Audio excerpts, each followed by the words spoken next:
Alors, dans le thème de l'éthique d'entreprise, quels sont les principes chez Serre France?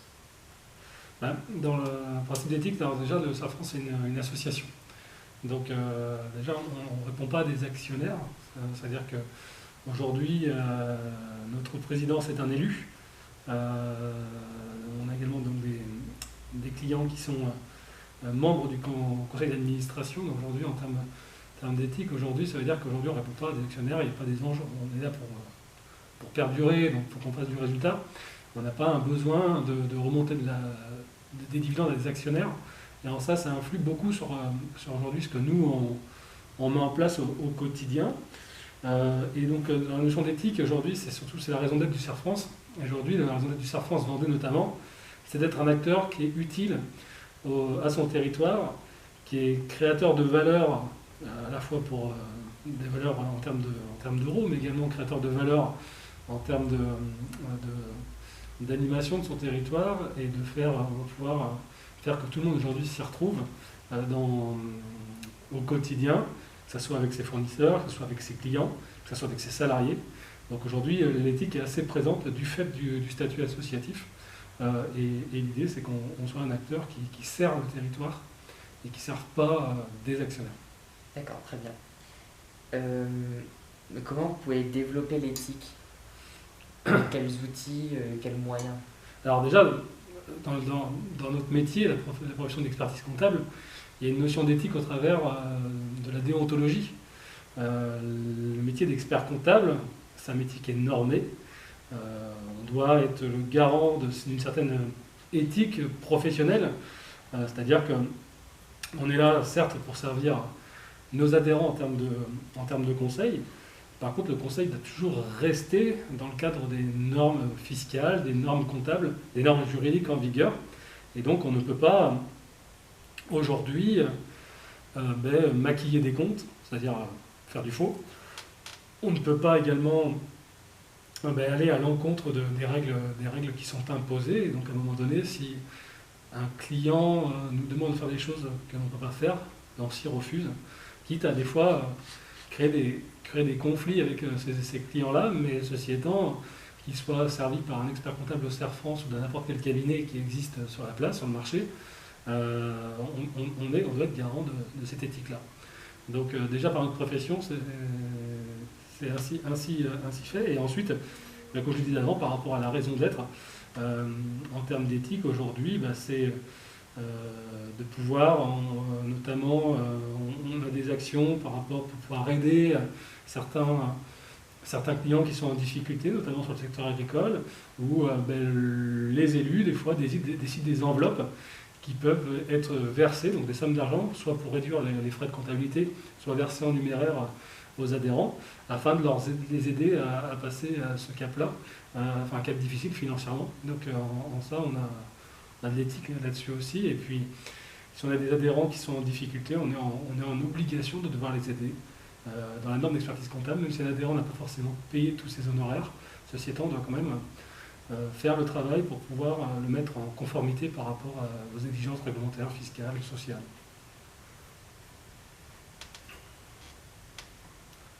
Euh, L'éthique d'une organisation doit-elle passer avant les objectifs Oui. financiers? En effet, l'objectif financier, enfin, le fait de faire du résultat, de gagner de l'argent, ça ne doit pas être une finalité, c'est une conséquence. Mais aujourd'hui, on peut très bien faire de l'argent tout en respectant, tout en servant le territoire, servant ses clients. Aujourd'hui, notre vocation première, c'est de ne pas de faire des euros, c'est de plutôt être apporteur de solutions, apporteur de services aux clients. Et puis, comme je le disais, les euros, c'est la conséquence d'un travail bien fait, d'une politique tarifaire qui est honnête, mais en aucun cas, ça doit être l'objectif premier financier en disant on est là pour faire de l'argent. L'argent, c'est que la conséquence de tout ce qu'on met en place dans l'entreprise.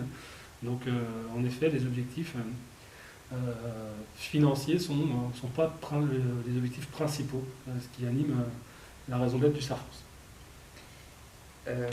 Et comment on met en place des valeurs? Est-ce que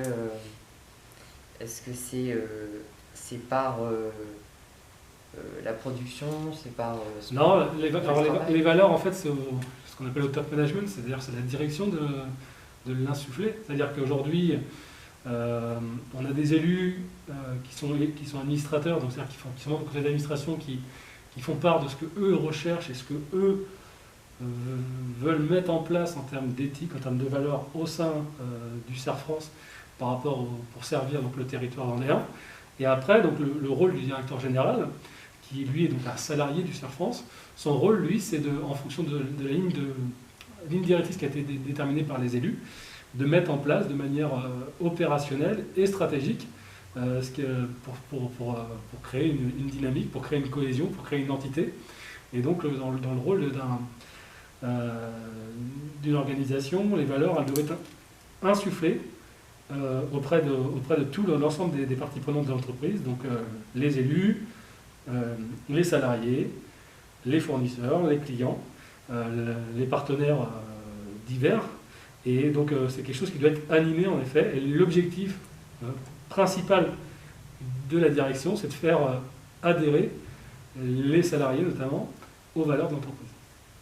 Et est-ce que ces valeurs mises, ça peut amener des risques où ça reste cadré et Bah, c'est jamais un danger? Ah si, c'est toujours... le risque principal, c'est qu'à un moment donné, on ait une incohérence entre ce que veulent les élus et ce qui est réellement mis en place par la direction. Et derrière, et que ça, en fait, ce que met la direction, c'est un peu opposé ou contraire à ce que voulaient les élus, même si des fois c'est fait de manière pas non involontaire, hein, mais ça peut arriver puis que certaines contraintes qui viennent de l'extérieur font que la direction dû prendre des décisions qui ne sont pas forcément prévues et qui des fois qui peuvent venir se heurter un petit peu à la raison d'être de l'entreprise. Donc ça ne doit pas arriver, mais c'est un risque en effet. Et le risque aussi à un moment donné, c'est que les discours soient pas en cohérence avec la raison des entreprises et puis que également les collègues, les collaborateurs n'adhèrent pas au discours qui est porté. Donc ça, c'est clairement c'est un risque en effet. Quels sont les principaux acteurs des démarches RSE d'une entreprise, d'une organisation? J'ai envie de dire tout le monde doit être acteur de la démarche RSE. Déjà parce qu'en fait la démarche RSE c'est une addition de plusieurs actes isolés qui font des petits ruisseaux sur les grandes rivières, c'est ça. C'est-à-dire que chacun met sa pierre à l'édifice pour arriver à être respectueux à la fois de l'environnement, mais également du sociétal. Après, en effet, c'est quelque chose qui doit être animé également. Donc aujourd'hui, ça va être animé par la direction, qui doit intégrer dans sa décision stratégique cette dimension de responsabilité sociétale et environnementale. Après, derrière, qui se décline par des actes de manière opérationnelle. Le fait de mettre un petit mot sur la porte pour éteindre les lumières, le fait de dire, pensez par exemple à couper votre chauffage quand vous partez, ou pour protéger également l'ensemble du personnel, mettre des mesures de protection pour qu'on puisse passer la vague du Covid par exemple, ça fait partie d'une dimension sociétale également. Et donc ça, c'est quelque chose qui doit être fait au quotidien.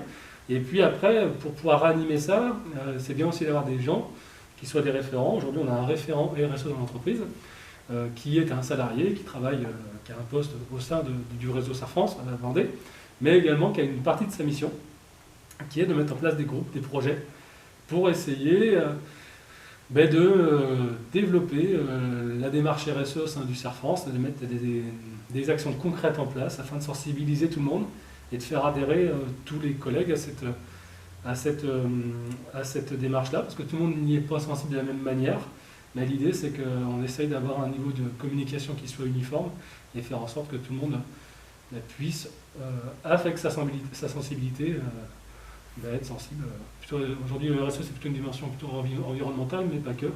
La notion de sociétal est importante aussi, parce qu'il faut respecter, on travaille dans une entité, on travaille avec des gens, et il faut respecter tout être qui travaille dans l'entreprise. Il faut respecter les clients, il faut respecter les collègues. Et donc c'est une animation qui doit être au quotidien. Donc réalisée par tout le monde à travers des décisions opérationnelles. Tout à fait. quelle place doit prendre l'éthique dans une organisation? Donc, Ben, au même point que les objectifs financiers. comme je disais, c'est du stratégique. Parce que l'éthique, en fait, c'est quelque chose de long terme. Et très souvent, on se rend compte que ce qui se passe quand il y a des problèmes dans les organisations, on parle en ce moment des soucis qu'il y a avec les EHPAD, notamment privés, qui ont eu on va dire des manières de faire plus que douteuses et même inhumaines vis-à-vis des personnes âgées dans les EHPAD, pour des raisons financières, afin de servir les actionnaires. Eh ben, à court terme, c'est sûr que, alors, en termes d'image, forcément aujourd'hui ils sont impactés, mais à court terme, c'est sûr que c'est rentable. On donne moins à manger, on ne soigne pas les résidents, mais sauf qu'en termes à long terme, ben voilà, aujourd'hui on a un problème d'image, on a le cours de cette entreprise-là qui a chuté, on a derrière des impacts qui vont être peut-être financiers, juridiques sur la direction en présence, alors que si quand on est dans une démarche où on sert avant tout à servir, à avoir une dimension sociétale, environnementale, éthique, et bien on prend des décisions qui ne sont pas toujours tournées vers l'économique. Et en général, on se rend compte qu'à long terme, raisonner que économique, c'est voué à l'échec aujourd'hui. Et d'autant plus qu'avec les nouvelles générations qui arrivent dans les entreprises, qui ont besoin d'avoir du sens en fait, aujourd'hui dans ce qu'ils font, dans ce que fait l'organisation, et bien, si vous faites des choses qui n'ont pas de sens et où le seul sens est économique, aujourd'hui on perd les nouvelles générations. Et la nouvelle génération, c'est l'avenir du marché du travail. Donc aujourd'hui, c'est pour ça que les entreprises sont de plus en plus tournées vers ça. Le bien-être, le télétravail, ça répond aussi des besoins de bien s'adapter de la vie privée et la vie professionnelle.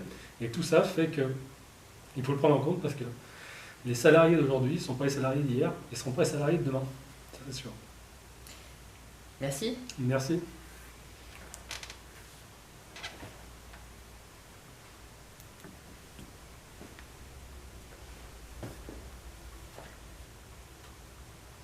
Donc, tu travailles sur la démarche éthique Oui. de l'entreprise.